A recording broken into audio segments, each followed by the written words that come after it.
உயிரி மருத்துவ கழிவு ஆலை என்ற ஒரு தனியார் கம்பெனி ஆலையை எங்கள் ஊர் பிசானத்தூருக்கு கொண்டு வரதா இருக்கிறாங்க. அதை எதிர்த்து 8ஆம் தேதி ஆயிரக்கணக்கான பொதுமக்களை திரட்டி ஒரு ஆர்ப்பாட்டம் நடத்தியிருக்கிறோம். அதுக்கப்புறம் 9ஆம் தேதி கருத்து கேட்பு கூட்டம் நடக்க முருகையா என்ற மண்டபத்தில் நடத்தினாங்க. அந்த முருகையா மண்டபத்திலையும் ஒட்டுமொத்த பொதுமக்களும் இந்த மருத்துவ கழிவு ஆலை எங்கள் கிராமத்துக்கு கொண்டு வரக்கூடாதுன்னு சொல்லி அனைவரும் ஒரே மொத்த கருத்திலே சொல்லியிருக்கிறாங்க. அதை தாண்டி இன்னைக்கு 11ஆம் தேதி கிராம சபை கூட்டம் நடத்துகிறதா சொல்லியிருக்காங்க.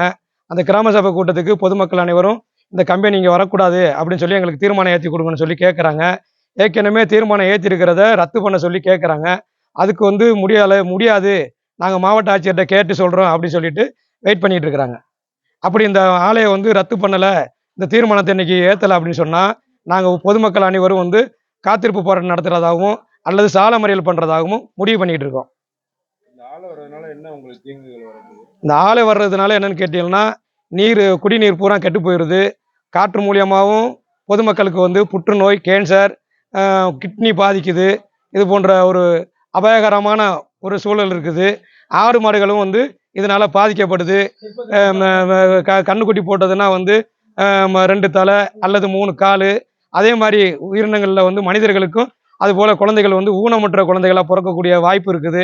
அதனால இந்த ஆலை வரக்கூடாதுன்னு சொல்லி நாங்கள் பொதுமக்கள் எல்லாருமே தடுக்கிறோம். அதாவது இந்த பிசானத்தூர் கிராமம் இந்த 36 பஞ்சாயத்திலே தாய் கிராமமாக செயல்பட்டதுங்க. எங்கள் ஊரில் 360 வேலி நிலப்பரப்பளவு. இன்னைக்கு வெறும் 60 வேலி கூட இந்த கிராமவாசிகள்கிட்ட இல்லை. பெரிய பெரிய நில முதலாளிகள் வாங்கி நூற்றுக்கணக்கான ஏக்கர்களை அபகரிச்சிட்டாங்க. இன்னொரு விஷயம் என்னன்னா, இப்போ இந்த ஆலை வரக்கூடியது கூட, மருத்துவ கழிவு ஆலை வர்றது கூட அவங்க என்ன சொல்லியிருக்காங்கன்னா, விவசாயத்துக்கு இந்த நிலத்தை கொடுங்க, நாங்கள் செடி நடுறோம், மரம் நடுறோம், ஏதாவது 4 பேருக்கு வேலை தர்றோம் அப்படிங்கிறது மாதிரி அவங்க ஃபஸ்ட்டு இடத்த வாங்கினாங்க. இந்த மாதிரி ஒரு ஆலை வரும்னு தெரிஞ்சிருந்தா எங்கள் ஊர் வாசிகள் அந்த இடத்தையே நாங்கள் விற்றுருக்க மாட்டோம்.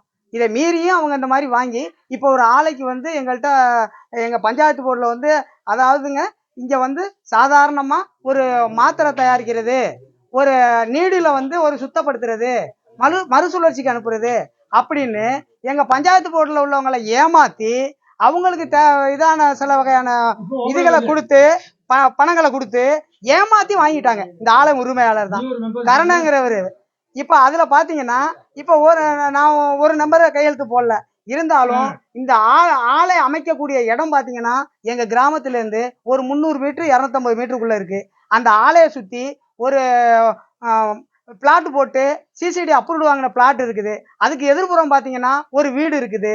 அந்த ஆலை அமைக்கக்கூடிய இடத்துல இருபுறங்கள்லையும் கிழக்காலையும் சரி மேற்காலையும் சரி 2 வாரி வறுத்து வாரி வந்துகிட்டு இருக்குங்க. அதுதான் எங்களுக்கு நீரினுடைய ஆகாரமான வாரி. அந்த வாரியில வரக்கூடிய நீரு தான் எங்க ஏரியை பெருக்குது. அந்த ஏரியில பெருக்கக்கூடிய நீர்னால தான் போர் போட்டு அதுல இருந்து தான் எங்க ஊருக்கே குடிநீர் வருது.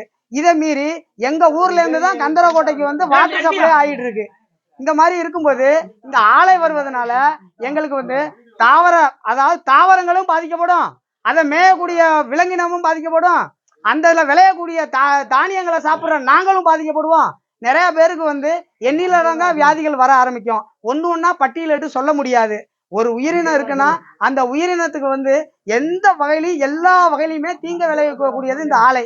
சாதாரணமா பாத்தீங்கன்னா ஒரு கட்டி இருக்கு, அந்த கட்டியை அறுத்து எடுக்கும்போது ஒரு சாதாரண ஒரு 2 லிட்டர்ல இருந்து 7 லிட்டர் தண்ணியை உபயோகப்படுத்துவாங்க.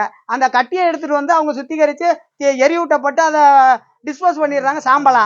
அதுல வரக்கூடிய அந்த நீரை எங்க கொண்டு போவாங்க? அந்த ஆலையில அண்டர் கிரவுண்ட்ல தானே விடுவாங்க.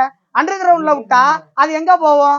எங்களுடைய நிலத்தடி நீரை தானே பாதிக்கும். இந்த மாதிரி பாதிக்கும் போது எங்க மக்களுக்கும் அது தீங்கு விளைவிக்கும். இந்த மாதிரிப்பட்ட ஆலை எங்களுக்கு தேவையில்லை. அதுக்காக இன்னைக்கு 11ஆம் தேதி கிராம சபை கூட்டம் நடக்குது. கிராம சபை கூட்டத்துல ஒட்டுமொத்த கிராம மக்களும் நாங்க திரண்டு எங்களுக்கு ஆலை வேண்டாம் என்று சொல்லி எங்களுக்கு தீர்மானம் நிறைவேற்றி கொடுங்க, இந்த ஆலை இங்க அமைக்கப்படாது என்று நீங்க உத்தரவாதம் கொடுங்க, பழைய தீர்மானத்தை ரத்து பண்ணி கொடுங்க அப்படின்னு நாங்க ஒரு கோரிக்கையா வைக்கிறோம். இந்த கோரிக்கையை ஏற்று அரசாங்கம் ஏற்று அவங்க நடத்தி கொடுப்பாங்கிற நம்பிக்கையில இருக்கோம். அப்படி நடத்த விடா நாங்க தொடர் போராட்டங்களும், இது ஆலை இழுத்துமோ, ஆலை இங்க வராத லெவலுக்கு வராத பட்சம் வரையும் நாங்க இதுக்கு போராடுவோம். இந்த ஆலை வந்தா எங்க ஊர்ல எந்த கிராமவாசிகளும் வசிக்க முடியாது.